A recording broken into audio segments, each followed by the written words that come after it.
वसुधा का नेता कौन हुआ, भूखंड विजेता कौन हुआ, नवधर्म प्रणेता कौन हुआ, अतुलित यशक्रेता कौन हुआ। रामधारी सिंह दिनकर जी की कविता है रश्मिरथी से कि वसुधा का नेता कौन हुआ, भूखंड विजेता कौन हुआ, अतुलित यशक्रेता कौन हुआ, नवधर्म प्रणेता कौन हुआ। ये प्रश्न पूछे हैं रामधारी सिंह दिनकर जी कि कौन है जो वसुधा का नेता हुआ, यानी उस व्यक्ति के क्या गुण होते हैं जो वसुधा का मतलब एक नेता बनता है। सम्राट अशोक वो भी तो एक तरह से वसुधा के नेता ही थे, आखिर में क्या गुण है, वसुधा का नेता कौन हुआ, जैसे सम्राट अशोक। भूखंड विजेता कौन हुआ, समुद्रगुप्त। अतुलित यशक्रेता कौन हुआ, प्रभु राम। नवधर्म प्रणेता कौन हुआ, गौतम बुद्ध। तो रामधारी सिंह दिनकर जी कहते हैं आखिर में ये जितने भी लोग हैं इनके क्या गुण होते हैं, कौन से गुणों के कारण कोई भी व्यक्ति वसुधा का नेता बनता है, भूखंड विजेता बनता है, अतुलित यशक्रेता बनता है और नवधर्म प्रणेता बनता है। तो आगे उसका आंसर बताया जाता है कि जिसने न कभी आराम किया, विघ्नों में रहकर काम किया। वसुधा का नेता कौन हुआ, जिसने कभी भी आराम नहीं किया और विघ्नों में रहकर नाम किया, यानी जो कठिनाइयों में भी रहकर नाम किया, कठिनाइयों में रहकर युद्ध किए। अब उसके बाद बोलते हैं कि अब उसके बाद क्या होता है, जब विघ्न सामने आते हैं, यानी कि जब मनुष्य के जीवन में विघ्न यानी कठिनाई सामने आती है, सोते से हमें जगाते हैं। जब भी विघ्न किसी के जीवन में आता है तो उसको सोते से जगा देता है। जब विघ्न सामने आते हैं सोते से हमें जगाते हैं, मन को मरोड़ते हैं पल पल। मन कि जाए कि ना जाए, करें कि ना करें, उठने का मन नहीं करेगा, मन को मरोड़ते हैं पल पल, तन को झंझोड़ते हैं पल पल। अब किसी को कुछ करना है, शरीर को स्वस्थ रखना पड़ेगा, एक्सरसाइज करना पड़ेगा, तो तन को झंझोड़ेगा मन कि करें कि ना करें, क्या फायदा होगा, एक दिन करेंगे फायदा होगा नहीं, 2 दिन करेंगे फायदा होगा नहीं।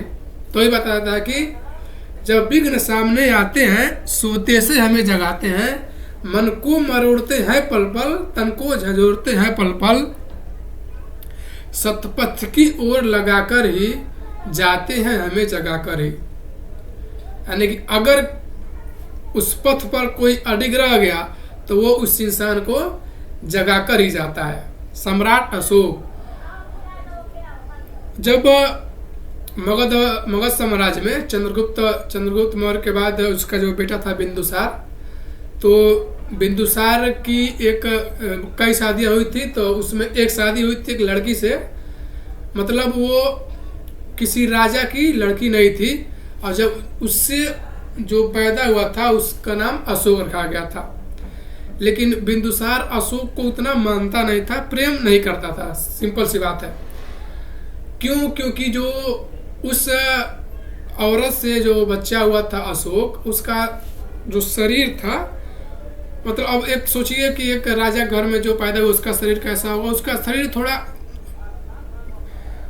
कोमल नहीं था, बात को समझिए, कोमल नहीं था, तो उसको पसंद नहीं करते थे सब सम्राट अशोक को। तो अब जब इतिहास पढ़ेंगे तो उसमें कई कहानियां है कि अशोक ने अपने 99 भाइयों को मारकर राजा बना, कोई कहता है कि नहीं उसे राजा बना दिया गया, अलग अलग कहानियां हैं। लेकिन हाँ इतना सही है कि उसको जो सम्राट बिंदुसार थे वो राजा नहीं बनाना चाहते थे, लेकिन वो संघर्ष करके अपनी योग्यता को दिखाकर राजा बनता है। राजा बनने के बाद जब उसका एक भाई होता है सुसीम, जब कलिंग का युद्ध होता है, जब देखता है कि इतने लोग मार दिए गए, और जब कलिंग के युद्ध के मैदान में वो जाता है और जब देखता है कि इतने खून बह रहे हैं, तो अचानक से उसका हृदय बदल जाता है और वो उसी समय संन्यास ले लेता है कि अब से मैं कोई भी युद्ध नहीं करूंगा। कुछ समय बीतता है, उसके बाद उसका भाई सुसीम आता है जो एक सन्यासी बना रहता है और देखता है कि वो अपने जीवन में इतना प्रसन्न है, तो उससे पूछता है कि तुम्हारी प्रसन्नता का कारण क्या है। तो कहा क्योंकि मैंने निष्काम कर्म किया इसलिए मैं प्रसन्न हूँ।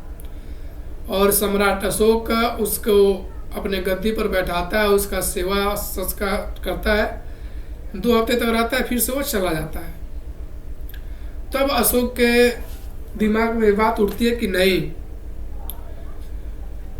कुछ भी किया जाए लेकिन सार्थकता जिंदगी में बहुत जरूरी है। तो वहां से वो अपने बेटा और बेटी को श्रीलंका भेजता है बौद्ध धर्म के विस्तार के लिए, मतलब उसके फैलाव के लिए, और उसके बाद ये अनेक स्तूपों का निर्माण करवाता है। तो वो व्यक्ति होता है वसुधा का नेता, इसलिए कहा था अकबर मतलब अशोक द ग्रेट। भूखंड विजेता कौन हुआ? समुद्रगुप्त, हर्षवर्धन। जब आप उन लोगों के बारे में पढ़ेंगे, समुद्रगुप्त के बारे में, हर्षवर्धन के बारे में, तो ऐसा कहा जाता है कि समुद्रगुप्त का घोड़ा 3 समुद्र का पानी पीता था, यानी उत्तर भारत से लगाए दक्षिण भारत तक उसका मतलब दबदबा था, मतलब उतने क्षेत्र पर उसका अधिकार था। अतुलित यशक्रियता कौन हुआ? श्री राम से प्रभु रहे, यानी कि श्री से जो प्रभु बनने का वो रास्ता है वो हुआ अतुलित यशक्रियता। नवधर्म प्रणेता गौतम बुद्ध भगवान, यानी कि सिद्धार्थ से बुद्ध बनने की प्रक्रिया जो होती है वो एक व्यक्ति को तोड़ कर रख देती है। सिद्धार्थ से बुद्ध बनने की प्रक्रिया, वर्धमान से महावीर बनने की प्रक्रिया, नरेंद्र से स्वामी बनने की प्रक्रिया। तो जो हम लोग का देश है ये एक सूत्र देता है ट्वाइस बार्न का, यानी कि द्विज का। तो हर एक मनुष्य 2 बार जन्म लेता है। एक बार तो उसकी माता उसे जन्म देती है और दूसरी बार उसका गुरु उसे जन्म देता है। माता जन्म देती है, उसे जिंदगी में लाती है, और जो गुरु होता है वो उसे इंद्रियों से चेतना पर लाने का मार्ग बताता है, वही गुरु होता है। और जब भी कोई व्यक्ति चेतना के मार्ग पर पहुंच जाता है तो उसे पता चल जाता है कि किस टाइम में मेरे लिए क्या सही है क्या सही नहीं है। तो वही कह रहा है कि सतपथ की ओर लगाकर ही जाते हैं हमें जगा कर ही। जब भी आएगा या तो अगर अडिग रहे तो जगा कर ही जाएगा, लेकिन अगर अडिग नहीं रहे तो उसका कोई प्रभाव नहीं पड़ेगा। जिंदगी जैसी चल रही है वैसी ही चलती रहेगी। अब आगे कहते हैं कि वाटिका और वन एक नहीं। वाटिका वन, वाटिका क्या होता है? वाटिका राजाओं के लिए होता है, वन जो संघर्ष करते हैं उनके लिए होता है। वाटिका मतलब क्या? जिसमें राजा लोग घूमते हैं, आनंदित होते हैं। वाटिका में फूल होते हैं, उसमें कोई खतरा नहीं होता है। लेकिन जो वन होता है उसमें वो खतरों से भरा होता है। तो वाटिका और वन एक नहीं, आराम और रण एक नहीं। यानी कि वाटिका में आप आराम करेंगे और अगर वन में गए तो युद्ध भी करना पड़ सकता है आपको। तो वाटिका और वन एक नहीं, आराम और रण एक नहीं। वर्षा अंधड़ आतप अखंड। अगर आप वाटिका में रहेंगे तो कोई खतरा नहीं है, लेकिन अगर आप वन में रहेंगे तो कभी वर्षा आ जाएगी, कभी आंधी आ जाएगा, कभी ओले गिरने लगेंगे। और पौरुष के है साधन प्रचंड। अब वाटिका में रहकर किसी के अंदर पुरुषता नहीं आ सकती है। पौरुष आएगी तो वन में ही रहकर आएगी, क्योंकि वन में त्याग और तपस्या भरपूर होता है। लेकिन अगर आप वाटिका में रहेंगे तो त्याग और तपस्या का कहीं भी नाम निशान नहीं है। और यही जब त्याग और तपस्या जब लगातार किया जाता है तो ये बनते हैं पौरुष के साधन। अब कहेंगे पौरुष क्या होता है? पौरुष मतलब ये होता है कि जब स्वामी विवेकानंद जी यूरोप गए थे तो एक स्त्री थी जिसका नाम था निवेदिता। वो उनको देखी, उनके शरीर के तेज से इतना प्रभावित हो गई। तो जब इतना प्रभावित हो गई थी कि चाहती थी उनसे शादी करना, कि अब वो चले जाए, इंडिया चले जाए। अब ध्यान सोचिए, एक गांव से दूसरे गांव नहीं, एक जिला से दूसरे जिला नहीं, एक देश से दूसरे देश तक, एक महाद्वीप से दूसरे महाद्वीप पर वो एक व्यक्ति के लिए चली आई, उससे शादी करने के लिए। उससे कहते हैं व्यक्तित्व का पौरुष, जो स्वामी विवेकानंद जी के अंदर था। उनसे शादी करने के लिए यूरोप से एशिया चली आई और एशिया को स्वामी विवेकानंद जी से बोली कि स्वामी जी मैं चाहती हूँ कि मेरा एक पुत्र हो जो बिल्कुल आप जैसा हो। तो स्वामी विवेकानंद जी कहते हैं कि अच्छा, बहुत बढ़िया बात है, आप चाहती हैं मेरे जैसा पुत्र हो, एकदम मेरे ही समान तेज का? तो कही हाँ मैं चाहती हूँ। तो कही हाँ तो आप मुझसे शादी कर लीजिए। तो स्वामी जी कहते हैं कि देखिए, अगर मैं आपसे शादी करता हूँ तो इसकी कोई गारंटी नहीं है कि हम लोगों से जो पुत्र होगा वो बिल्कुल मेरे जैसा ही ऊर्जवान और तेजवान होगा। इससे अच्छा है मैं ही आपको अपना माँ मान लेता हूँ, आप हमें बेटा मान लीजिए। ऐसा होता है व्यक्तित्व का पौरुष जिसकी सारी इंद्रियां, ज्ञानेंद्रियां, कर्मेंद्रियां एक निश्चित एक सुलझा हुआ दिमाग की ओर चलता है, उसे कहते हैं पौरुष। तो वही कह रहा है कि वर्षा अंधड़ आतप प्रखंड, पौरुष के है साधन प्रचंड। इसी से पौरुष का निर्माण होता है। वन में प्रसून तो खिलते हैं, वन में क्या खिलता है? वन में कांटे भी खिलते हैं, फूल भी खिलते हैं, बागों में साल नहीं मिलते हैं। लेकिन अब अगर आप वाटिका में जाएंगे तो उसमें कोई कांटा नहीं मिलेगा, उसमें केवल फूल मिलता है। ये होता है वन और वाटिका में अंतर। वाटिका में वो लोग होते हैं जिन्हें संघर्ष से कोई मतलब नहीं, और वन में वो लोग होते हैं जो आजीवन संघर्ष करते रहते हैं। अब उसके आगे बताता है, कंकरिया जिनकी सेज सुगर, छाया देता केवल नंबर। और जब आप वन में रहेंगे तो अलग अलग कांटों से आपका पाला पड़ेगा। अब उस समय आपको आराम कोई वृक्ष कभी कभी देगा, लेकिन जब आप आंधी तूफानों में फंसेंगे तो जब बादल घेरेगा तब लगेगा आपको यही छाया मुझे दे रहा है। विपदाएं दूध पिलाती हैं, लोरी आंधियां सुनाती हैं। अब जब आप वाटिका में रहेंगे तो विपदाएं, तो उसमें तो कोई विपदा आएगी ही नहीं। लेकिन जब आप वन में रहेंगे तो जिस तरह दूध पिया जाता है एकदम मज़े से लेकर, वैसे ही मज़े से वन में अलग अलग विपदाएं आती हैं। कभी बारिश आ गया, कभी आंधी आ गया, कभी तूफान आ गया। तो इसका संबंध कैसे है?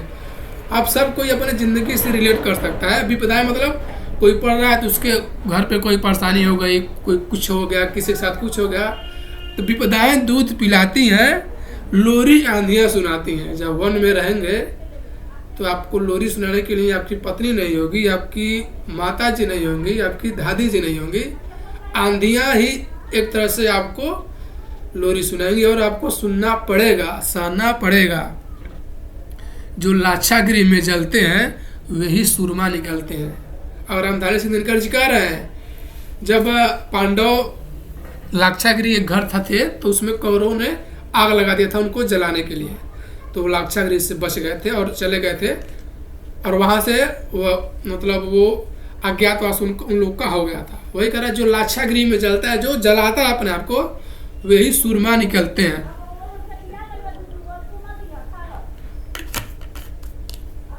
बढ़कर विपत्तियों पर छाजा, मेरे किशोर मेरे ताजा, जीवन का रस छन जाने दे, तन को पत्थर बन जाने दो। बन जाने दो पत्थर, तन को कुछ भी हो, जीवन का जो रस है उसको छन जाने दो। जो तुम्हारा तन है उसको पत्थर बन जाने दो। तू स्वयं तेज भयकारी है, क्या कर सकती चिनगारी है। जो इंसान है उसके अंदर तेज भरा हुआ है, बस उसको पहचानने की जरूरत है। क्या कर सकती, एक छोटी सी विपदाएं उसका कुछ नहीं बिगाड़ सकती है। वर्षों तक वन में घूम घूम, बाधा विघ्नों को चूम चूम, सधूप घाम पानी पत्थर, पांडव आए कुछ और निखर, सौभाग्य न सब दिन सोता है, देखे आगे क्या होता है। वर्षों तक वन में घूम घूम, साल भर 2 साल संघर्ष करते करते, बाधा विघ्नों को चूम कुम, रास्ता में आने वाली कठिनाइयों को गले लगा करके, चूम करके, उनको खुशी पूर्वक सहन करके, सधूप घाम पानी पत्थर, कभी रास्ते में धूप आएगा, कभी वर्षा होगी, कभी पत्थर पड़ेंगे, पांडव आए कुछ और निखर। पांडव यानी कि मैं और आप लोग, कुछ और निखर, सौभाग्य न सब दिन सोता है, देखिए आगे क्या होता है। हमेशा जिंदगी में अगर संघर्ष कोई कर रहा है तो एक न एक दिन उसको परिणाम मिलना ही है। तो वही कह रहा है कि सौभाग्य न 100 दिन सोता है, देखें आगे क्या होता है। मैत्री की राह बताने को, सबको सुमार्ग पर लाने को, दुर्योधन को समझाने को, भगवान हस्तिनापुर आए, पांडव का संदेशा लाए। अब कहानी आगे बढ़ती है। अब जब युद्ध की शंका हो गई है, कौरव और पांडव में, तो वही कह रहा है मैत्री की राह बताने को।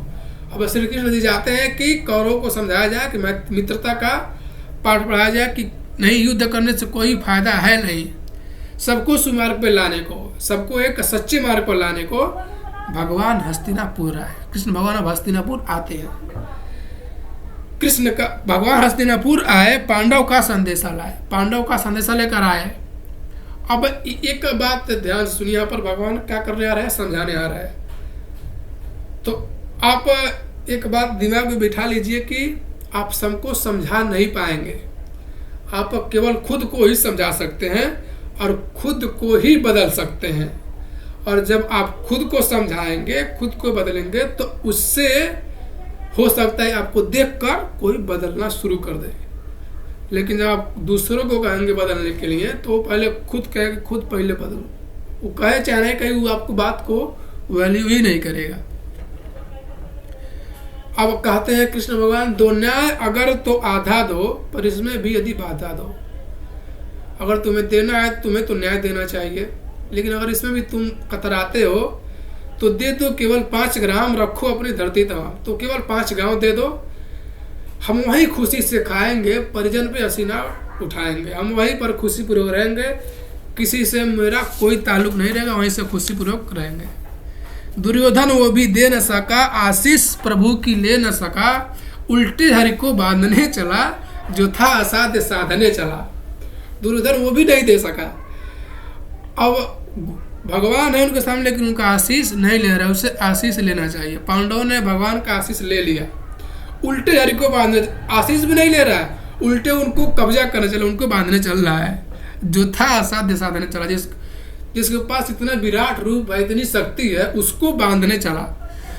जब नाश मनुष्य पर छाता है, पहले विवेक मर जाता है। जब मनुष्य के दिमाग पर नाश छा जाता है, तो उसका जो बुद्धि होती है, जो विवेक होता है, वो खत्म हो जाता है। विवेक मतलब क्या कि किसी भी समय में किस प्रकार का निर्णय अचानक ले जो सार्थक हो। जब स्वामी विवेकानंद जी यूरोप में थे, तो बैठे थे एक जगह, तो वहाँ पर बहुत सारी किताबें रखी हुई थी अलग अलग धर्मों की, गीता सबसे नीचे थी। तो एक प्रोफेसर बैठा था, बहुत चिढ़ता था उनसे, कहा कि स्वामी देखे तुम्हारे धर्म की वैल्यू सबसे नीचे है। तो स्वामी जी कहे कि अब खींच दे तो सब भरभरा गिर जाए। तो समझ तो गया हो, लेकिन कहा कि भरभरा मतलब फैलना, मतलब गिर जाएगा, वही उसका केंद्र है। इसे कहते हैं विवेक। और जब नाश मनुष्य पर छाता है, पहले विवेक मर जाता है। हरि ने भीषण हुंकार किया, अपना स्वरूप विस्तार किया, डगमग डगमग दिग्गज बोले, भगवान कुपित होकर बोले, जंजीर बढ़ाकर साध मुझे, हाँ हाँ दुर्योधन बांध मुझे। अब भगवान जी अपना विराट रूप दिखा रहे हैं। यह देख गगन मुझ में लय है, यह देख पवन मुझ में लय है, मुझ में विलीन झंकार सकल मुझ में लय है, संसार सकल अमृत फूलता है मुझ में, संसार झूलता है मुझ में, उद्यांचल मेरा दीप्ति भाल, भूमंडल वश स्थल विशाल, भुज परिध बंद को घेरे है, मैनाक मेरु पग मेरे है, दीप्तेजो ग्रह नक्षत्र निकर, सब है मेरे मुख के अंदर, दीर्घोत्तो दृश्य अकांड देख, मुझ में सारा ब्रह्मांड देख, चर अचर जीव जग अक्षर अक्षर, नश्वर मनुष्य सुरजाति अमर, शतकोटि सूर्य शतकोटि चंद्र शतकोटि सरति सरसिंधु मंद्र, शतकोटि विष्णु ब्रह्मा महेश, शतकोटि विष्णु जलपति धनेश, शतकोटि रुद्र शतकोटि काल, शतकोटि दंड धर लोकपाल, जंजीर बढ़ाकर बांध मुझे, हाँ हाँ दुर्योधन बांध मुझे। यह है कृष्ण का रूप, विराट रूप। यह कृष्ण का व्यक्तित्व। हर व्यक्ति को कोशिश करना चाहिए कि उसका जो व्यक्तित्व हो वो कृष्ण के जैसा हो, जो जिंदगी जिए भी तभी इतिहास बन जाए, प्रेम करे तो भी वो एक इतिहास बन जाए, और जब युद्ध करे तो भी एक इतिहास बन जाए। ऐसा जीवन बहुत ही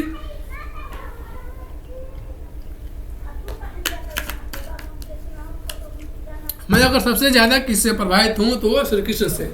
जो जिंदगी जिए भी तो वो भी एक कहानी बन गई, जो प्रेम किए भी तो वो भी एक कहानी बन गई, और जो युद्ध किए वो भी एक कहानी बन गई।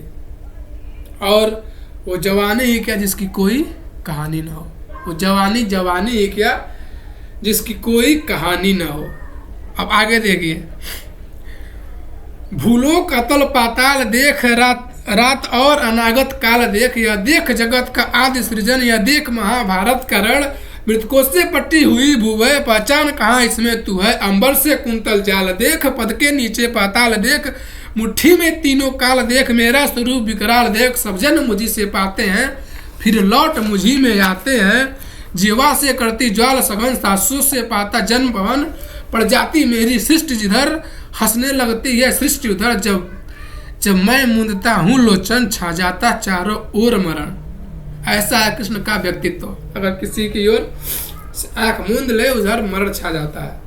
बांधने मुझे तू आया है, जंजीर बढ़ा के लाया है, यदि मुझे बांधना चाहे मन तो पहले बांध अनंत गगन, सुने को साध न सकता है वह मुझे बांध कब सकता है, हितवचन नहीं तूने माना, मैत्री का मूल्य न पहचाना, तो ले अब मैं सुनाता हूँ अंतिम अंतिम अंतिम संकल्प सुनाता हूँ, याचना नहीं अब रण होगा, जीवन हो या कि मरण होगा, टकराएंगे नक्षत्र निखर, बरसेगी भू पर वारी प्रखर, फड़शेष नाग का डोलेगा, विकराल काल मुंह खोलेगा, दुर्योधन रण ऐसा होगा फिर कभी नहीं जैसा होगा, भाई पर भाई टूटेंगे, विष बाण बूंद से छूटेंगे, वाय श्रृंगाल सुख लूटेंगे, सौभाग्य मनुष्य पर फूटेंगे, आखिर तू भूषाई होगा, हिंसा पर दाई होगा, थी सभा सन्न सब लोग डरे, चुप थे या थे बेहोश पड़े,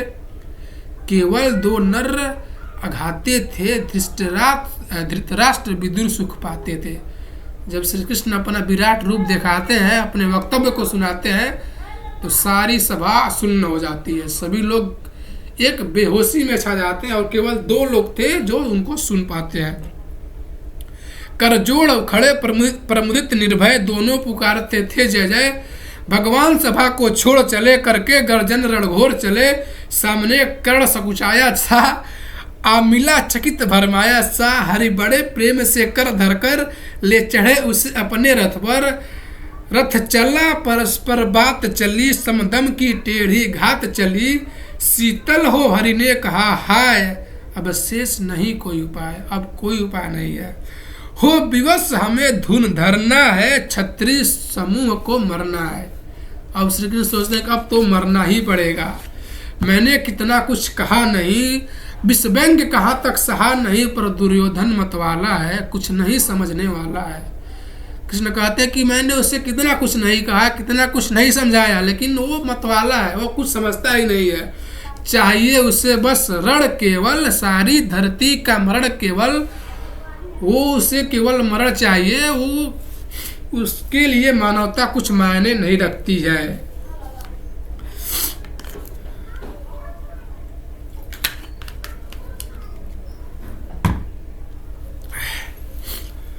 हे वीर तुम ही बोलो अकाम, क्या वस्तु बड़ी थी 5 ग्राम, वह भी कौरव को भारी है, मत गई मूड की मारी है।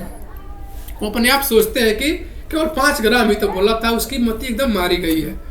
दुर्योधन को बोधूं कैसे, इस रण को अवरोधूं कैसे। अब कृष्ण भगवान सोचते हैं कि अब उसे रोक तो पाऊंगा नहीं, अब कुछ सोचते हैं कैसे रोका जाए फिर से। अब वो सोचते हैं कि देखिए क्या सोचते हैं, सोचो क्या दृष्ट विकट होगा, रण में जब काल प्रकट होगा, बाहर सुड़ित की तप्त धार, भीतर विधवाओं की पुकार। कहते हैं कि सोचिए क्या दृष्ट होगा जब रण होगा, जब एक दूसरे को लोग मारेंगे, खून की नदियां बहेंगी, औरतें विधवा हो जाएंगी, निरसन बिसड़ बिललाएंगे, बच्चे अनाथ चिल्लाएंगे, जब कोई युद्ध होगा, लोग मरेंगे, औरतें अनाथ हो जाएंगी, तो बच्चे चिल्लाएंगे, रोएंगे।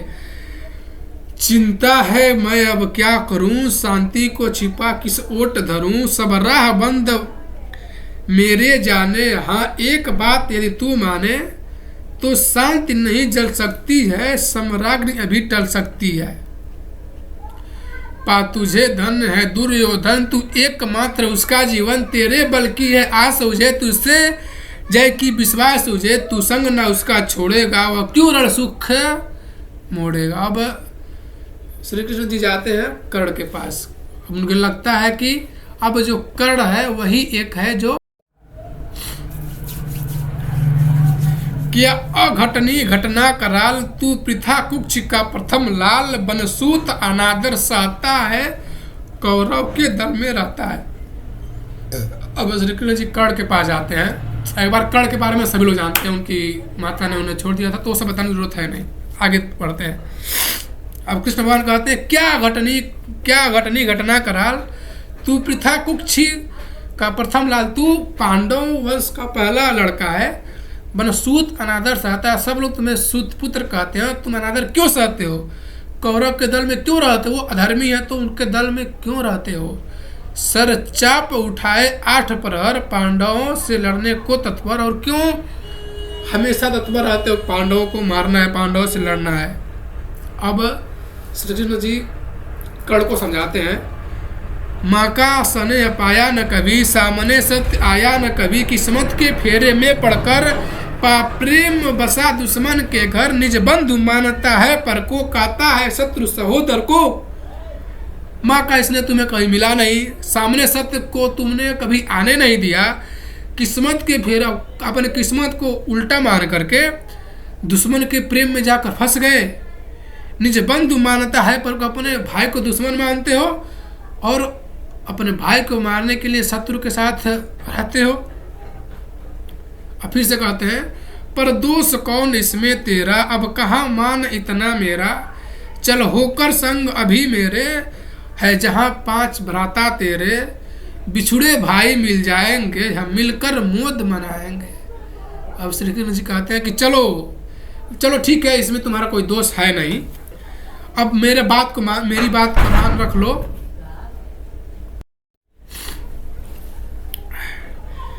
अब कहाँ मान इतना मेरा, चल होकर संग अभी मेरे, है जहाँ 5 भ्रात तेरे। कह रहे हैं कि चलो अब मेरे साथ चलो, जहाँ पर तुम्हारे 5 भाई रहते हैं वहाँ पर चलो। यहाँ पर कहाँ तुम्हें सम्मान मिल रहा है, तुम्हारे बिछुड़े भाई मिल जाएंगे, हम मिलकर खुशी मनाएंगे। अब देखिए आगे क्या कहते हैं कृष्ण भगवान, कुंती का तू है तनय श्रेष्ठ, तनय मतलब बेटा, कुंती का तू है तनय ज्येष्ठ मतलब बड़ा, बल बुद्धिशील में परम श्रेष्ठ, मस्तक पर मुकुट धरेंगे हम, तेरा अभिषेक करेंगे हम। कृष्ण भगवान जी अब कर्ण को लालच देते हैं, कहते चलो साथ चलो, तुम्ही तो हो पांडव के सभी बड़े ज्येष्ठ, तुम ही हो, तुम्हारे पास बल है, बुद्धि है, शील है, श्रेष्ठता है। अब यहाँ पर फार्मूला है, निकाल लीजिए फार्मूला कि श्रेष्ठ, अगर आप चाहते हैं कि कोई मुझको भूला है तो आपके अंदर क्या होना चाहिए, बल होना चाहिए, बुद्धि दिमाग होना चाहिए, शीलता विनयशीलता होनी चाहिए, और किसी न किसी क्षेत्र में उत्कृष्टता होनी चाहिए, तभी लोग आपको बुलाना चाहेंगे, नहीं तो कोई आपको बुलाना नहीं चाहेगा। ये दिमाग से निकाल दीजिए। अगर आपके अंदर बल नहीं है, बल चलिए नहीं हो, कम से कम बुद्धि होना चाहिए, और किसी न किसी क्षेत्र में उत्कृष्टता तो होनी चाहिए। अब कहते हैं कि मस्तक पर मुकुट धरेंगे हम, तुम्हारे मस्तक पर मुकुट धरेंगे, तुम सबसे ज्येष्ठ हो, तेरा अभिषेक करेंगे, तुमको राजा बनाया जाएगा। आरती समोद उतारेंगे, सब मिलकर पांव पकारेंगे, पद त्राण भीम पहनाएगा, धर्मदीप चवर डुलाएगा, पहरे पर पार्थ प्रवर होंगे, सहदेव नकुल अनुचर होंगे, भोजन उत्तरा बनाएगी, पांचाली पान खिलाएगी, आह क्या दृश्य सुभग होगा, आनंद चमत्कृत जग होगा, सब लोग तुझे पहचानेंगे, असली स्वरूप में जानेंगे, खोई मणि को जब पाएगी, कुंती फूले न समाएगी। रण अनायास रुक जाएगा, कुरुराज स्वयं झुक जाएगा, संसार बड़े सुख में होगा, कोई नहीं कहीं दुख में होगा, सब गीत खुशी के गाएंगे, तेरा सौभाग्य मनाएंगे, कुरुराज समर्पण करता हूँ, साम्राज्य समर्पण करता हूँ, यश मुकुटमान सिंहासन ले, बस एक भीख मुझको दे दे, कौरव के कौरव को तज रण रोक सके, भूखा हर भावी शोक रखे, सुनकर कर्ण अधीर हुआ, क्षण एक तनिक गंभीर हुआ, फिर कहा बड़ी यह माया है, जो कुछ आपने बताया है, दीन मणि से सुनकर वही कथा, मैं भोग चुका हूँ ग्लानि व्यथा।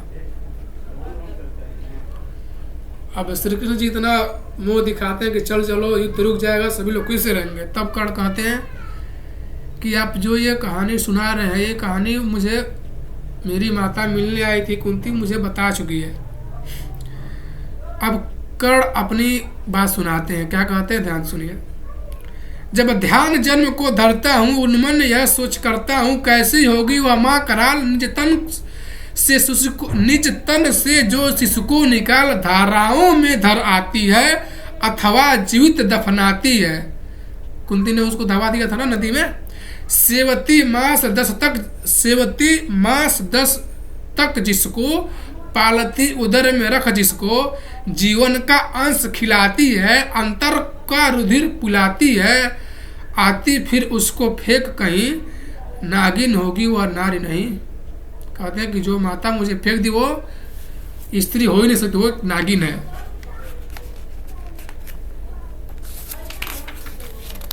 हे कृष्ण आप चुप ही रहिए, इस पर न अधिक कुछ भी कहिए, सुनना न चाहते तनिक श्रवण, जिस माँ ने मेरा किया जनन वह नहीं नारी कुलपाती थी, सरपीड़ी परम विकराली थी, पत्थर समान उसका दिल था, सुत से समाज बढ़कर प्रिय था, गोदी में आग लगा करके मेरा कुलवंश छिपा करके दुश्मन का उसने काम किया, माताओं को बदनाम किया, माँ का पै भी न पिया मैंने, उल्टे अभिशाप लिया मैंने, वह तो यशस्वी बनी रही, सबकी भाव मुझ पर तनी रही, कन्या वह रही अपरिणिता, जो कुछ बीता मुझ पर बीता, मैं जाति गोत्र से हीन धीन राजाओं के सम्मुख मलिन, जब रोज अनादर पाता था। मैं जाति गोत्र से हीन दीन राजाओं के सम्मुख मलिन, जब रोज अनादर पाता था, कह शूद्र पुकारा जाता था। कर्ण कहता है कि उसने तो मुझे छोड़ दिया था, मैं जाति गोत्र से हीन हो गया था, मैं एक शूद्र पुत्र हो गया था, और जब जिंदगी के हर आयामों में सबने मुझे दुत्कारा, सबने मुझे नकार दिया, तो उस समय मेरा जो सहायता तो केवल एक ही व्यक्ति ने किया, वो दुर्योधन ने। पत्थर की छाती फटी नहीं कुंती तब भी तो कटी नहीं, मैं सूत वंश में पलता था, अपमान अनल से जलता था, सब देख रही थी दृश्य प्रथा, माँ की ममता पर हुई वृथा, छिपकर भी तो सुध ले न सकी, छाया अंचल की दे न सकी, पांच तनय फूली फली, दिन रात बड़े सुख में भूली, कुंती गौरव में चूर रही, मुझ पतित पुत्र से दूर रही। क्या हुआ कि अब बुलाती है, जिस कारण मुझे बुलाती है? क्या 5 पुत्र हो जाने पर, सुत के धन धाम गवाने पर, हाँ महानाश छा जाने पर, अथवा मनखे घबराने पर, नारियां सह हो जाती हैं, बिछुड़े को गले लगाती हैं, कुंती जिस भय से भरी रही, तज मुझे दूर हट खड़ी रही, वह पाप अभी भी है मुझ में, वह साप अभी भी है मुझ में, क्या हुआ कि वह डर जाएगा, कुंती को खाट न खाएगा। सहसा क्या हाल विचित्र हुआ, मैं कैसे पुण्य चरित्र हुआ, कुंती का क्या चाहता हृदय, मेरा सुख या पांडवों की जय, यह अभिनंदन नूतन क्या है, केशव यह परिवर्तन क्या है, मैं हुआ धनुर्धर जब नामी, सब लोग हुए हित के कामी, पर ऐसा भी था एक समय, जब यह समाज निष्ठुर निर्दय, किंचित स्नेह न दर्शाता था, विष व्यंग सदा बरसाता था। 1,00,000 करोड़ का फार्मूला है। मैं जब हुआ धनुर्धर नामी, सब लोग हुए हित के कामी। जब मैं धनुर्धर हो गया नामी, तो सब लोग मेरे हित चाहने लगे, उससे पहले मुझे कोई पूछता तक नहीं था। अब जिस समझ आएगा वो फार्मूला निकाल लेगा इसमें से।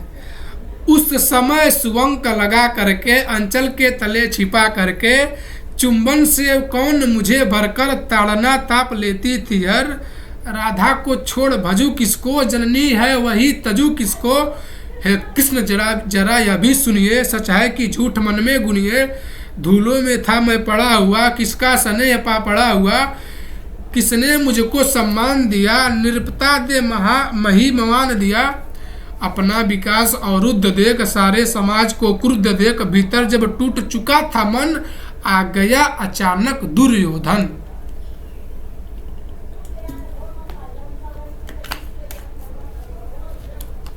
निश्चल पवित्र अनुराग लिए, मेरा समस्त सौभाग्य लिए। कुंती ने केवल जन्म दिया, राधा ने माँ का कर्म किया, पर कहते जिसे असल जीवन देने आया वह दुर्योधन। वह नारी भिन्न माता से है, बढ़कर सोदर भ्राता से है। राजा से रंग बना करके, यशमान मुकुट पहना करके, बाहों पर मुझे उठा करके, सामने जगत के ला करके, कर्तव्य क्या क्या न किया उसने, मुझको नवजन्म दिया उसने। है ऋणी कर्ण का रोम रोम, जानते सत्य या सूर्य सोम, तन मन धन दुर्योधन का है, यह जीवन दुर्योधन का है। सुरपुर से भी मुख मोड़ूंगा, केशव मैं उसे न छोड़ूंगा। ये होती है मित्रता। सच है मेरी है आस उसे, मुझ पर अटूट विश्वास उसे। हाँ सच है मेरी ही बल पर ठाना है उसने, महासमर पर मैं कैसा पापी हूँगा। दुर्योधन को धोखा दूंगा, साथ सदा खेला खाया, सौभाग्य सुयश उसमें पाया। अब जब विपत्ति आने को है, घनघोर प्रलय छाने को है, तो उससे यदि छोड़ जाऊंगा, कायर कृतज्ञ कहलाऊंगा। मैं भी कुंती का एक तनय, किसका होगा इसका प्रत्यय। संसार मुझे धिक्कारेगा, मन में वह यही विचारेगा। फिर गया तुरंत जब राज मिला, यह कर्ण बड़ा पापी निकला। मैं ही न सहूंगा विषम डंक, अर्जुन को भी होगा कलंक। सब लोग कहेंगे डर कर ही, अर्जुन अद्भुत नीत गही। चल चाल कर्ण को फोड़ दिया, संबंध अनोखा जोड़ दिया। कहीं न कहीं भी चूकेगा, सारा जग मुझ पर थूकेगा। तप त्याग शील जप योग दान, मेरे होंगे मिट्टी समान। देखता है अपन भविष्य को। कहता है कि जितना मेहनत से मैंने बल बुद्धि विद्या हासिल किया है, अगर मैं उसका साथ छोड़ दूंगा तो सारे लोग मुझ पर धिक्कारेंगे, इसलिए मैं उसे नहीं छोड़ूंगा। लोभी लालची कहलाऊंगा, किसको मैं मुख दिखलाऊंगा। जो आज आप कह रहे आर्य, कुंती के मुख से कृपाचार्य सुन वही हुए लज्जित होते। हम क्यों रण को सज्जित होते, मिलता न कर्ण दुर्योधन को। पांडव न कभी जाते वन को, लेकिन नौका तट छोड़ चली। कुछ पता नहीं किस ओर चली, यह बीच नदी की धारा है। सूझता न कूल किनारा है, ले लील भले यह धार मुझे। लौटना नहीं स्वीकार मुझे, धर्मधिराज का ज्येष्ठ बनूं, भारत का सबसे श्रेष्ठ बनूं। कुल का पोषक पहन करके, सिर उठा चलूं कुछ तन करके। इस झूठ मूठ में रस क्या है, केशव या सुयस सुयस क्या है। ये झूठा मान मिलेगा मुझे। सिर पर कुलीनता का टीका, भीतर जीवन का रस फीका। अपना नाम जो ले सकते, परिचय न तेज से दे सकते, ऐसा भी कुछ नर होते हैं। कुल को खाते और खोते हैं, विक्रमी पुरुष लेकिन सिर पर चलता न छत्र। पुर को खाधर अपना बल तेज जगाता है, सम्मान जगत से पाता है। सब उससे देख ललचाते हैं, कर विविध यत्न अपनाते हैं। कुल गोत्र नहीं साधन मेरा, पुरुषार्थ एक बस धन मेरा। कुल ने तो मुझे था फेंक दिया, मैंने हिम्मत से काम लिया। अब वंश चकित भरमाया है, खुद मुझे खोजने आया है। लेकिन मैं लौट चलूंगा क्या, अपने प्रण से बिचलूंगा क्या। रण में कुरुपति का विजय वरण, हाँ पार्थ हाय कर्ण का मरण है। कृष्ण यही मति है मेरी, तीसरी नहीं गति है मेरी। मैत्री की बड़ी सुखद छाया, शीतल हो जाती है काया। धिक्कार योग्य होगा वह नर, जो पाकर भी ऐसा तरुवर हो। अलग खड़ कटवाता है, खुद आप नहीं कट जाता है। जिस नर की बाह गही मैंने, जिस तरु की छाह गही मैंने, उस पर न वार चलने दूंगा। कैसे कुठार चलने दूंगा, जीते जी उसे बचाऊंगा, या स्वयं कट मर जाऊंगा। मित्रता बड़ा अनमोल रतन, कब इसे तोल सकता है धन। धरती की तो है क्या बिसात, आ जाए अगर वैकुंठ धाम, उसको भी न्योछावर कर दूं। कुरुपति को चरण में रख दूं, सिर लिए सिकंद पर चलता हूँ। उस दिन के लिए मचलता हूँ, यदि चले वज्र दुर्योधन पे, ले लूं बढ़कर अपने ऊपर, कटवा दूं सर उसके लिए गला। चाहिए मुझे और क्या भला, सम्राट बनेंगे धर्मराज, या पाएगा क्रूराज ताज। लड़ना भर मेरा काम मेरा, दुर्योधन का संग्राम मेरा। मुझको न कहीं कुछ पाना है, केवल ऋण मात्र चुकाना है। क्रूराज चाहता हूँ मैं कब, सम्राट चाहता मैं कब हूँ। क्या नहीं आपने भी जाना, मुझको न आज तक पहचाना। जीवन को मूल समझता हूँ, धन को मैं धूल समझता हूँ। धनपति जोगना लक्ष्य नहीं, साम्राज्य भोगना लक्ष्य नहीं। भुजबल से करा संसार विजय, अगणित समृद्धियों का संचय। दे दिया मित्र दुर्योधन को, तृष्णा छू न सकी मेरे मन को। वैभव विलास की चाह नहीं, अपनी कोई परवाह नहीं। बस यही चाहता हूँ केवल, दान की देव सरिता निर्मल। करतल से धरती रहे सदा, निर्धन को भरती रहे सदा। तुच्छ है राज्य क्या है केशव, पाता क्या नर कर प्राप्त विभव। चिंता प्रभुत अतल पे हास, कुछ चाकची के कुछ क्षण विलास। पर वह भी यही गंवाना है, कुछ साथ नहीं ले जाना है। मुझसे मनुष्य जो होते हैं, कंचन का भार न ढोते हैं। पाते हैं धन बिखराने को, लाते हैं रतन लुटाने को। जग से नहीं कुछ भी लेते, दान ही हृदय का देते हैं। प्रसादों के कनकाब शिकर होते, कबूतरों के ही घर मालों में गरुड़ न रहता है। कंचन पे कभी न सोता है, बरस रहता वो कहीं पहाड़ों में। सैलों की फटी दरारों में होकर समृद्धि, सुख के अधीन मानवता। मानव होता नित्य तप छीड़, सत्ता करीट मणिमय आसन। करते मनुष्य का तेज हरण, नर विभव हेतु ललचाता है। पर वही मनुष्य को खाता है लालसा विलास। चांदनी पुष्प छाया में पल, नर भले बने सुमधुर कोमल। पर अमृत क्लेश का पिए बिना, आतप अंधड़ जिए बिना। वह पुरुष नहीं कहला सकता, जो विघ्नों को गले नहीं लगा सकता। उड़ते जो झंझावतों में है, पीते जो वार प्रतापों में। सारा आकाश अयन जिनका, विषधर भुजंग भोजन जिनका। वे ही फणिबंध छुड़ाते हैं, धरती का हृदय जुड़ाते हैं। मैं गरुड़ कृष्ण में पक्षीराज, सिर पर न चाहिए मुझे ताज। दुर्योधन पर है विपत्ति घोर, सकता न किसी विधि उसको छोड़।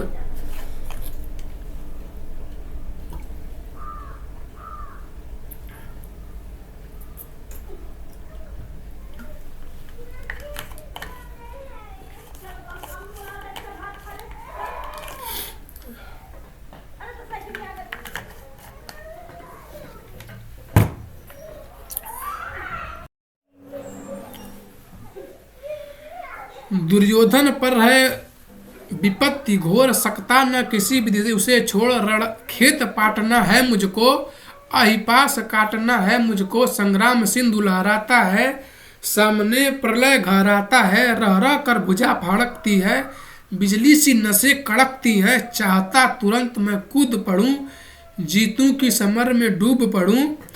अब देर नहीं कीजिए केशव, अवसेर नहीं कीजिए केशव। धनु की डोरी तंदाने दे, संग्राम तुरंत ठन जाने दे। तांडवी तेज लहराएगा, संसार ज्योति कुछ पाएगा।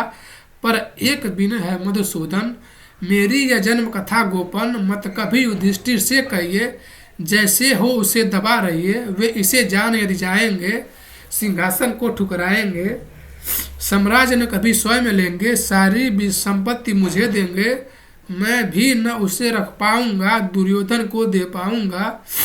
पांडव वंचित रह जाएंगे, दुख से न छूट वे पाएंगे। अच्छा अब चला प्रणाम आर्य, हो सिद्ध समर के शीघ्र कार्य। रण में ही अब दर्शन होगा, सर में ही चरण स्पर्शन होगा। जय हो दिनेश नभ में बिहरे, भूतल में दिव्य प्रकाश भरे।